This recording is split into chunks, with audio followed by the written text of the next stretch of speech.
ہیں۔ اسلام ہمیں کچھ ایسے حقوق کی ادائیگی کا حکم دیتا ہے جو بندوں کے بندوں پر لازم آتے ہیں۔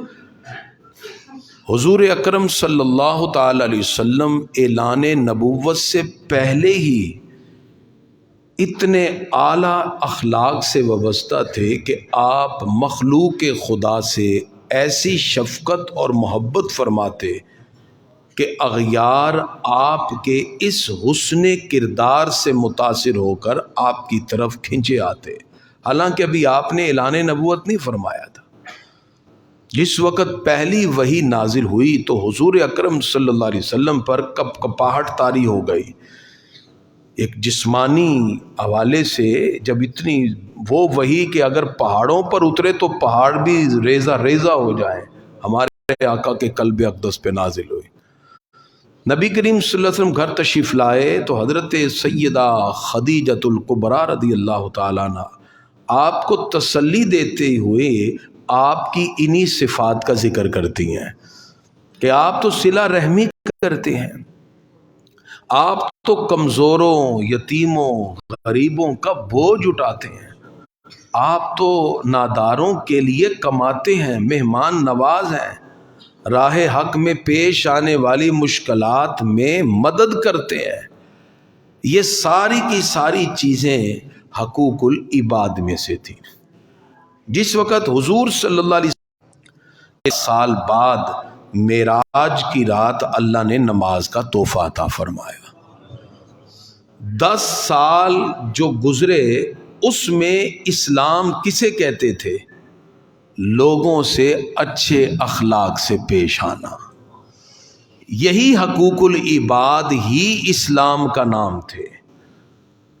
اس کا مطلب کہ اللہ رب العزت نے اگرچہ باقی عبادات ان کے درجے اس کے مقام اپنی جگہ پر ہیں، لیکن جو انسان کے لوگوں کے مابین حقوق کی ادائیگی کے معاملات ہوتے ہیں اور مخلوق خدا کے ساتھ جو تعلق ہوتا ہے، یہ چیزیں ایسی ہیں جو بندے کو اللہ کا قرب بھی دیتی ہیں اور اس کے ساتھ ساتھ اس بندے کے لیے عبادت کے اجر و ثواب سے بھی زیادہ اس کے لیے اجر کا سبب بن جاتی ہیں۔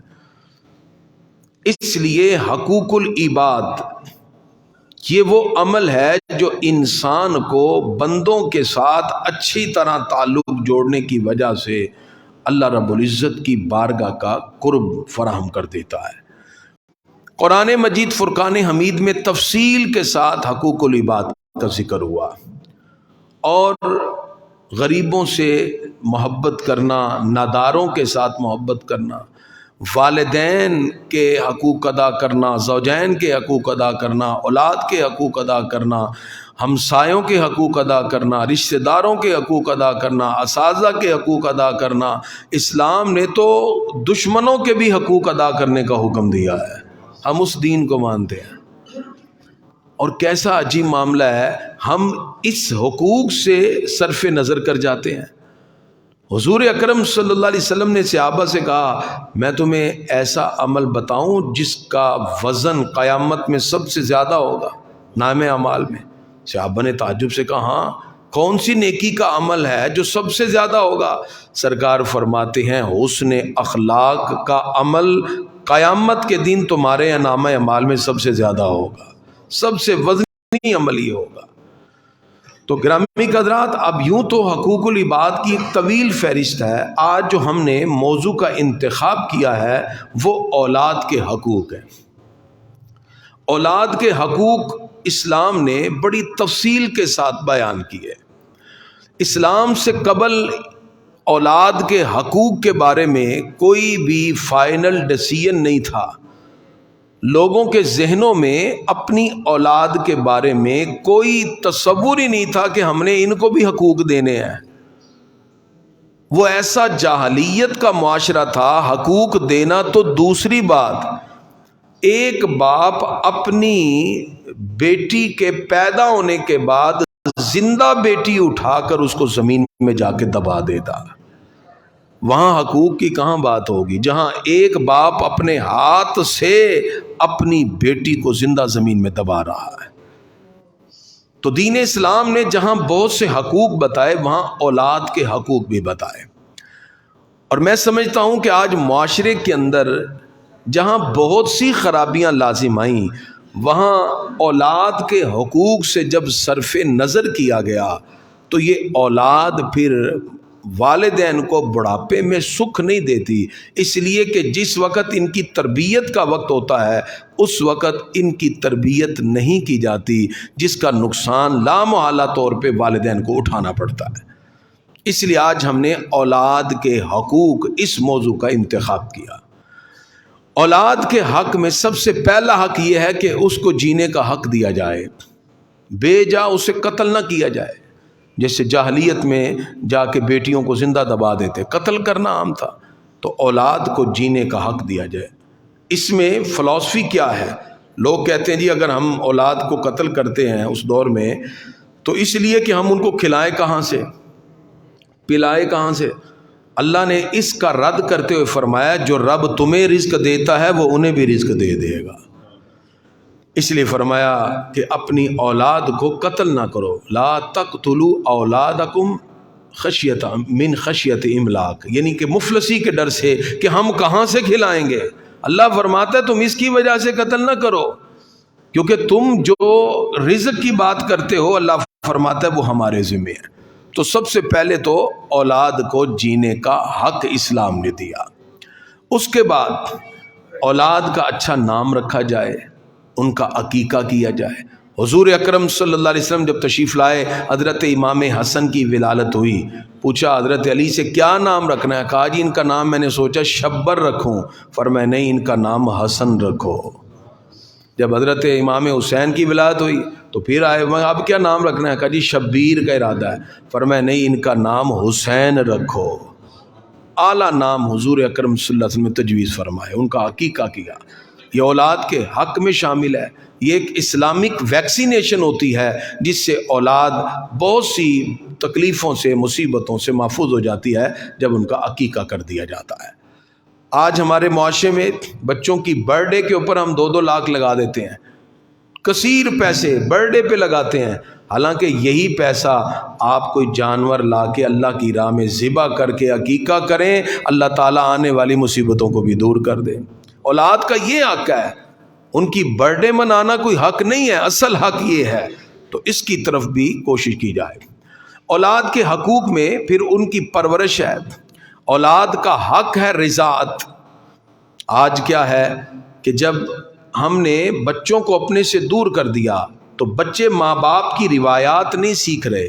ماں باپ کا اور طور طریقہ ہے اور بچوں کا اور طور طریقہ ہے. اکبر اعلی آبادی سے کسی نے پوچھا کہ آج اولاد ماں باپ کی رسوم و رواج اور ان کی جو خاندانی روایات ہے اس سے ہٹ گئی. تو اکبر اعلی آبادی نے کہا طفل میں بو آئے کیا ماں باپ کے اتوار کی، دودھ تو ڈبے کا ہو تعلیم ہو سرکار کی. اور میں نہ ماں کا دودھ اسے نصیب ہوا اور نہ ہی اسے تعلیم اللہ کے رسول کی ملی. تعلیم بھی سرکاری ہے، اس وقت سرکاری تعلیم اسکولوں کی تعلیم کو کہتے تھے. اس کا مطلب کہ اولاد کا رضاعت کا حق ہے 2 سال کا، اور اس کے بعد پھر ان کی تعلیم و تربیت. جس وقت ماں کی گود سے بچہ سیکھتا ہے، ماں کی گود سے ہی اس کو یہ تمام چیزیں آشکار ہوتی ہیں. حضرت خواجہ بختیار کاکی رحمۃ اللہ علیہ پہلے دن درسگاہ میں جاتے ہیں، 17 سپارے زبانی سنا دیتے ہیں. استاد نے کہا آج تو الف با تا پڑھنے کا دن تھا. کہا میری ماں کو آتے ہی 17 پارے تھے، اس نے گود میں اٹھا کے مجھے لوری رب کے قرآن کی دی، میں نے ماں کی گود سے ہی 17 پاروں کو حفظ کر لیا. اس کا مطلب اس میں کردار ماں باپ کا ہے. جتنے اچھے انداز میں آپ اپنی اولاد کی تربیت کریں گے تو بچے پر اس کے ایفیکٹس مرتب ہوتے ہیں. بچہ تو خالی تختی کی طرح ہے، آپ گالی نکالیں گے بچہ گالی دے گا، آپ جھوٹ بولیں گے بچہ جھوٹ بولے گا. آپ جو کردار بچے نے ماں باپ کو دیکھنا ہے، تو اس میں سب سے بنیادی کردار ماں باپ کا ہے کہ وہ اپنے بچے کو کیا بنانا چاہتے ہیں. بس جیسا آپ ان کے سامنے اپنا بیہیویئر رکھتے جائیں گے اولاد پھر ویسی ہی بنتی جائے گی. پھر اس کے بعد گلا یہ نہیں ہے کہ ماں باپ کہیں جی اولاد ہاتھ سے نکل گئی اس لیے کہ تربیت ہی آپ نے ایسی کی تھی تو بچے بھی پھر اسی طرح بنے ہیں. تو اس میں یہ خاص طور پہ کوشش کی جائے کہ اگر ہم اپنا مستقبل بہتر دیکھنا چاہتے ہیں تو پہلے سے ہی اپنی اولاد کی ایسی تربیت کریں کہ آنے والے وقت میں ان سے ہمیں راحتیں مل سکیں۔ گرامی قدرات، نسب یہ بچے کا حق ہے۔ آج کی اس گفتگو میں یہ نقطہ بڑا قابل غور ہوگا، اور ہمارے معاشرے میں یہ بہت زیادہ برائی عام ہو چکی ہے۔ مثال کے طور پہ جس باپ کا وہ بیٹا ہے، جس ماں نے اس کو جنا ہے، کتنا بڑا ظلم ہے، آپ اس بچے سے اس کا نسب ہی چھین لیتے ہیں۔ نسب کیسے چھینا جاتا ہے؟ بھائی نے کہا جی میری اولاد نہیں ہے، مجھے بیٹی دے دیں، بیٹا دے دیں، یا کسی نے بھی معاشرے میں اگر اپنا بیٹا بیٹی کسی کو دیا یا دی تو لوگ کیا کرتے ہیں، جس کو دیا ہے اسی کے نام پہ اس کا سارا آئی ڈی، سب کچھ، تاریخ پیدائش کی پرچی، سب کچھ جھوٹ اسی کا بنا دیتے ہیں۔ آپ کو کس نے حق دیا ہے کہ آپ اس بچے کے نسب کو چھین سکیں؟ جس کو اللہ رب العزت نے جس نسب میں پیدا کیا، دنیا کی کوئی طاقت اس کو اس کا نسب نہیں چھین سکتی۔ یہ ہمارے معاشرے میں بہت بڑی برائی، اس پر ہم نے لائیو پروگرام 3 گھنٹے کیا، اتنی کالز آئیں۔ اب یہ آج کا ٹاپک اس لیے ہم نے رکھا تھا کہ آپ معاشرے کے اندر، اپنے فیملی میں، قرب و جوار میں جہاں بھی یہ برائی دیکھیں فوراً روکیں۔ حضور اکرم صلی اللہ تعالی علیہ وسلم، آپ کے تینوں بیٹے بچپن میں ہی فوت ہو گئے۔ آپ صلی اللہ علیہ وسلم نے ایک غلام جن کا نام زید بن حارثہ ہے، ان کو اپنا منہ بولا بیٹا بنا لیا۔ سرکار نے ان کو گود لے لیا، اسے متبنہ کہتے ہیں۔ لوگ کہنے لگے زید بن محمد صلی اللہ علیہ وسلم کہ یہ محمد کے بیٹے زید ہیں۔ اللہ نے قرآن کی آیت اتار کے فرمایا، ما کان محمد ابا احد من رجالکم، محمد صلی اللہ علیہ وسلم تم میں سے کسی بالغ مرد کے باپ نہیں ہے، تم ان کو کیوں کہتے ہو زید بن محمد؟ اللہ فرماتا ہے ادعوہم لآبائہم، ان کو ان کے اصلی ماں باپ کے ساتھ، نام کے ساتھ پکارا جائے۔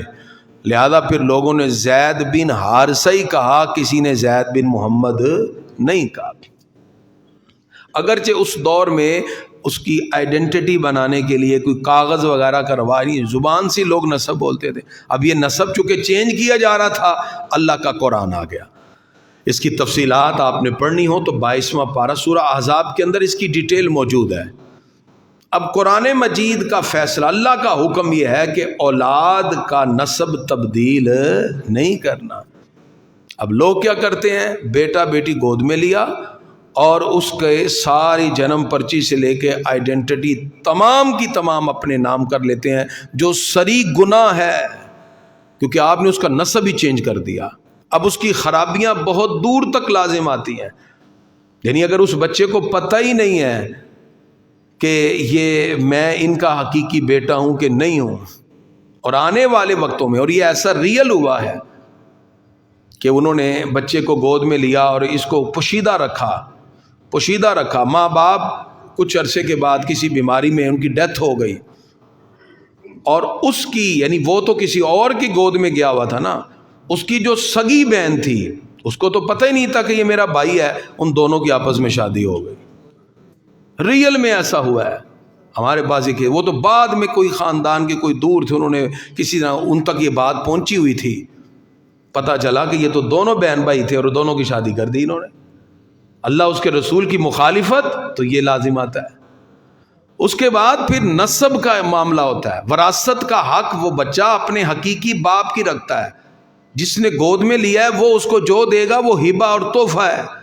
وراثت کا حق اس کے اپنے اصل ماں باپ سے ہوتا ہے، باپ کی طرف سے ملتا ہے۔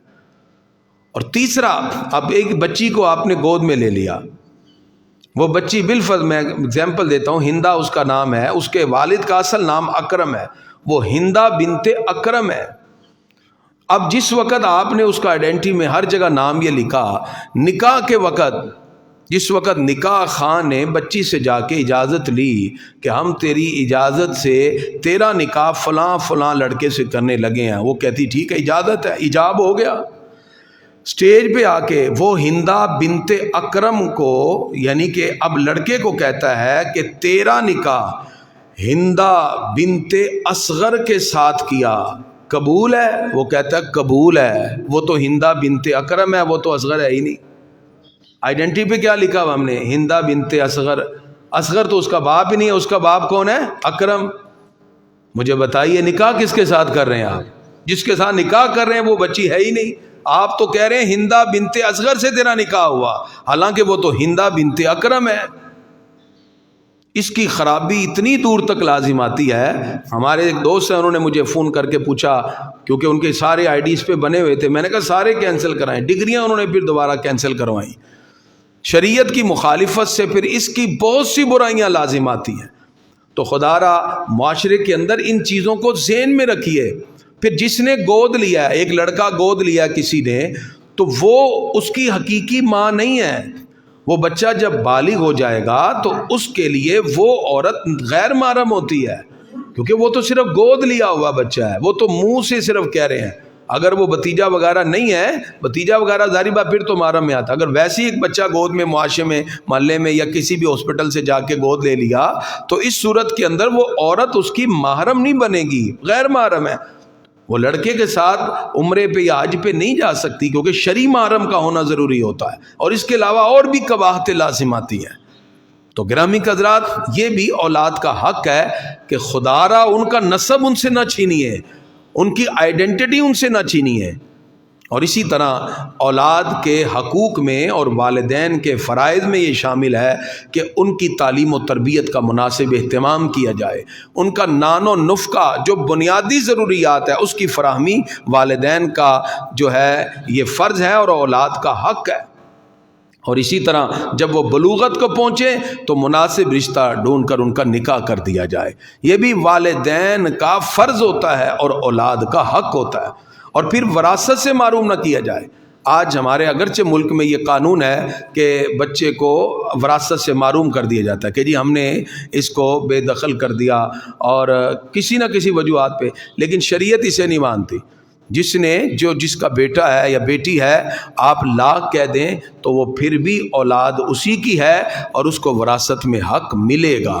یہ شریعت کے خلاف ہے کہ آپ کسی کو، ہاں اگر کوئی مرتد ہو جائے نعوذ باللہ، پھر وہ وراثت سے حق کے محروم ہو جاتا ہے، یا کوئی بچہ اپنے باپ کو قتل کر دے تو پھر وہ بھی اپنی وراثت کے حق سے محروم ہوتا ہے۔ یہ شریعت نے مسائل بتائے۔ اس کے علاوہ کوئی جتنا مرضی نافرمان ہو وہ اپنی وراثت سے محروم نہیں ہوتا۔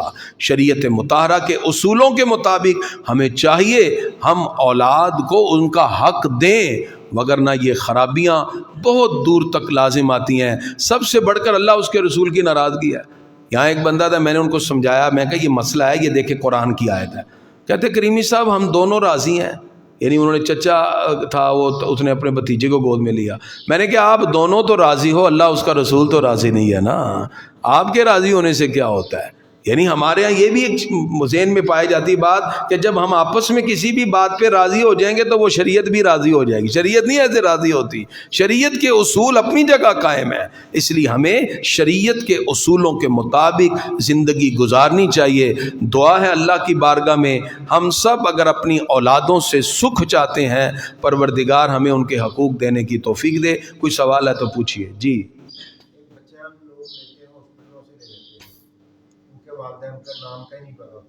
جی بالکل، جی بڑا اچھا سوال ہے، آپ سوال کیا کریں کوئی بھی ذہن میں ہو۔